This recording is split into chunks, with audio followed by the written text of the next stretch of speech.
So today we're going to be focusing on proportional relationship. And on this lesson, you're going to be able to determine whether an equation, a graph, or a ratio has proportional relationship and what is the constant of their relationship if it's proportional.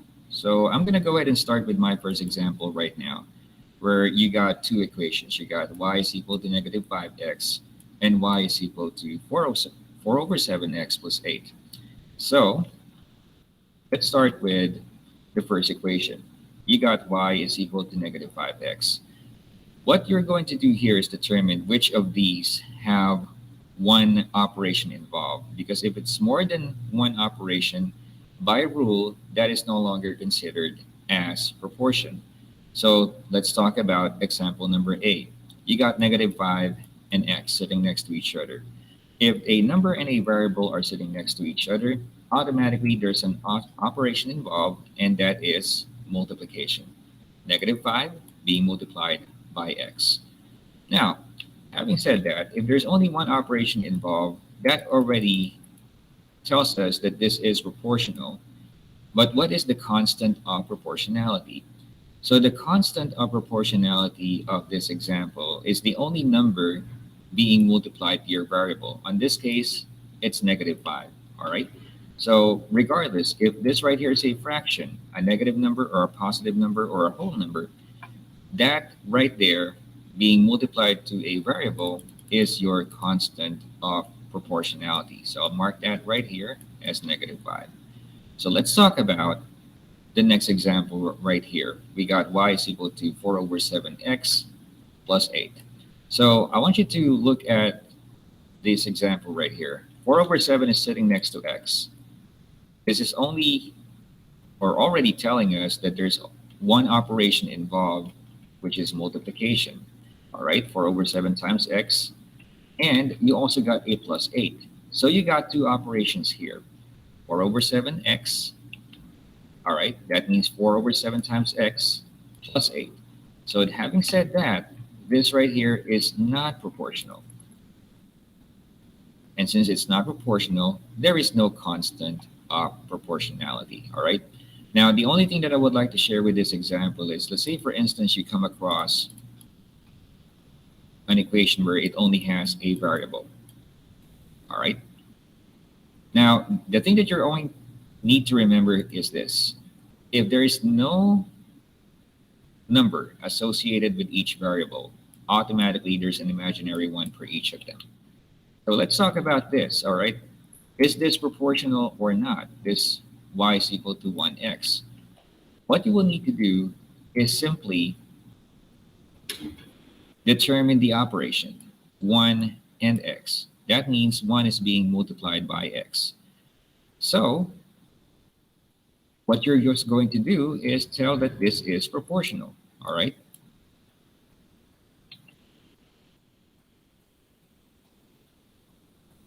This is proportional.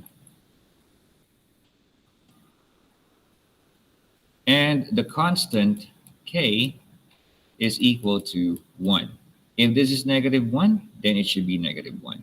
It's as simple as that. There's not much computation needed in order for you to determine whether it is proportional or not.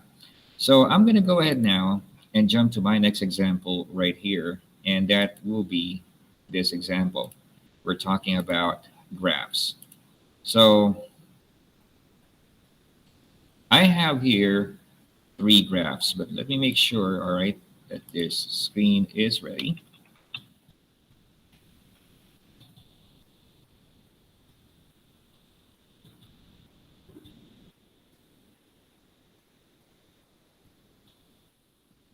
All right, making sure that there are no other things that may confuse you. So here it is. So you got 3 graphs right here. Only 2 things you will need to know to determine whether a graph is proportional or not. 1, if it touches the origin. So what is the origin of the graph? The origin of the graph always starts from 0. So these are the origin of the graph. If the line of the graph touches the origin and it forms straight line, so that's 2, all right? Straight line, and it touches the origin. That means that your graph is proportional.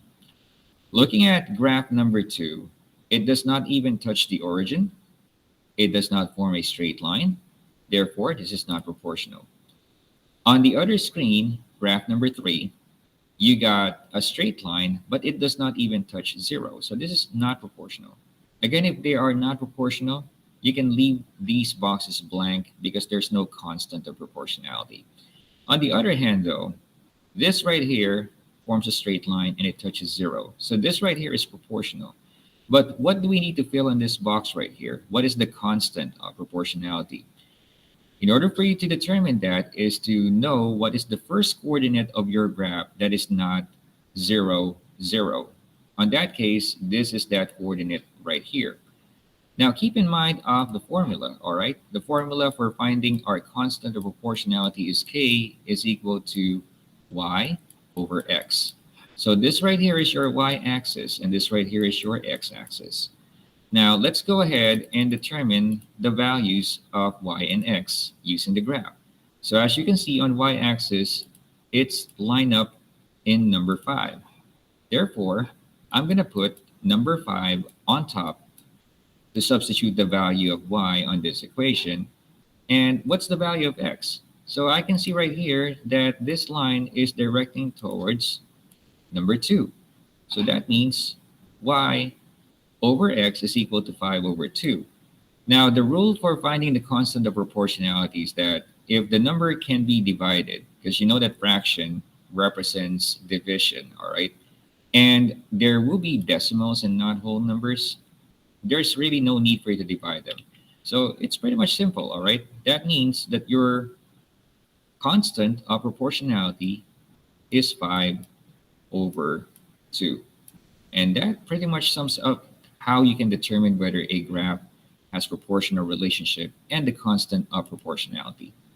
The last thing that I'm going to be sharing with you is how you can determine whether a ratio has proportional relationship or not. So I'm going to be sharing my last screen right here. And here it is. So it says right here, for each table, determine whether it shows that x and y are proportional. If x and y are proportional, fill in the blank with a number in simplest form. So, having said that, we got two tables right here of x and y. So, first off, we need to find if their ratios are the same. If the ratios of x and y, all right, are the same, that means that they are proportion. So how do we determine the ratio of each pair? So let's talk about 16 and 4. All right, that first one right there. So think of a number that you can multiply that will pass both to 16 and 4. We're talking about common multiple. So I can say that 4 is both multiples of 4 and 16. So I'll just get a mark it right here that this is a multiple of 4. What I'm doing right now is I'll divide 4 by 4 and 16 by 4. So that will going to help us find our ratio. So we're going to stick with that formula k is equal to y over x. So if y is 4, x is 16, and we're going to use this number right here to divide both numerator and denominator. 4 divided by 4 is 1. 16 divided by 4 is 4. So the ratio of your first pair is 1 over 4. Let's talk about 30 and 6. I can see that it's not a multiple of 4, but 6 and 30 are multiples of 6. So I'm just going to plug in using this formula that I got right here to the equation wherein if y is 6, x is 30. So if it's multiples of 6, 6 divided by 6 is 1. 30 divided by 6 is 5. So as you can see, they don't have the same ratio already. I can go ahead and determine the ratio of the last pair, but if it's not the same, you know that 1 over 5 is not the same as 1 over 4, then there's really no need for you to solve for it, all right? That will just going to waste your time. What I'm going to do right here is I'm going to go ahead and tell that this table right here, which is table A or table on the left is not proportional. And again, if it's not proportional, there is no constant. So let's talk about this pair right here. All right, we got 28 and 8. Think of a number that when you multiply the number or when you get the multiples of it, it will pass both to 8 and 28. So I can say that this is 4. All right, 8 and 28 are both multiples of 4. I'll be using the same formula, that is k is equal to y over x. And I'm going to line them up here as if y is 8, your x is 28. We're going to be using the common multiple of 4. So 8 divided by 4, you got a 2. 28 divided by 4, you got a 7. So we got 2 over 7 right here as the ratio of your first pair. Let's talk about the second pair. We got 12 and 42. That means if y is 12, your x is 42. Now, what is the common multiple of 12 and 42 then? Well, 4 is a multiple of, or well, 12 rather is a multiple of 4, excuse me. But 42, knowing that, 10 times 4 is 40, this is no longer a multiple of 4. So we're going to have to think of something else. Now, I can see that 6, all right, is both multiples of 12 and 42. If I divide 12 by 6, I will get a 2. And if I divide 42 by 6, I'll get a 7. So you got 2 over 7 as well as your ratio. Now let's talk about the last pair, all right? I'm just going to use this equation right here because if this is different, this is also not proportional. So that's telling us that if y is 16, x is 56. What is the common multiple of 16 and 56?